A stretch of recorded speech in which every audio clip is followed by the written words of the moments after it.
ഇത് മലയാളികളെ സംബന്ധിച്ചോളം അഭിമാന നിമിഷമാണ്. നമ്മുടെ മമ്മൂക്ക നായകനായ ബ്രഹ്മയുഗം സിനിമ ഓസ്കാർ അക്കാദമിയിൽ പ്രദർശിപ്പിച്ചിരിക്കുകയാണ്. രാഹുൽ സദാശിവൻ സംവിധാനം ചെയ്ത സിനിമ ഇതിനോടകം തന്നെ നിരവധി പുരസ്കാരങ്ങളും നിരവധി ലെവലുകളിലും എത്തിയൊരു സിനിമയാണ് ബ്രഹ്മയുഗം. ഓസ്കാർ ലെവലിൽ വരെ എത്തിയിരിക്കുകയാണ് ഈ പടം. അവസാന നിമിഷം പടം ഓസ്കാർ വേദികളിലൊക്കെ മമ്മൂട്ടിയുടെ പേരൊക്കെ മുഴങ്ങി കേൾക്കുമ്പോൾ തന്നെ മലയാളികളായ നമുക്ക് വളരെയധികം അഭിമാനത്തിൻ്റെ ഒരു നിമിഷം, രോമാഞ്ചം വരുന്ന ഒരു സംഭവം തന്നെയായിരുന്നു. മമ്മൂട്ടിയെക്കുറിച്ച് കഴിഞ്ഞ ദിവസം ആ ഓസ്കാർ അക്കാദമിയിൽ അവരെ പ്രസംഗിച്ചപ്പോൾ ഇനി നമുക്ക് മലയാളത്തിലേക്ക് ഒരു ഓസ്കാറും കൂടെ വരുവാണെങ്കിൽ അത് വളരെ ഒരു ഇതായിരിക്കും. നാഷണൽ അവാർഡ് കിട്ടി, സ്റ്റേറ്റ് അവാർഡ് കിട്ടി, ഇനി ഇന്ത്യയിലേക്ക് ഓസ്കാറും കൂടെ കൊണ്ടുവരികയാണ് നമ്മുടെ മമ്മൂക്ക.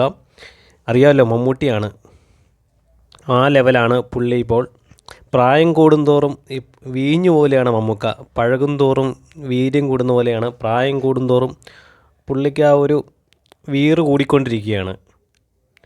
അപ്പോൾ ഓസ്കാർ അവാർഡ് കിട്ടട്ടെ എന്ന് നാം ആശംസിച്ചുകൊണ്ട് അടുത്ത വീഡിയോ ആയിട്ട് കാണുന്നിടം വരെ ഗുഡ് ബൈ.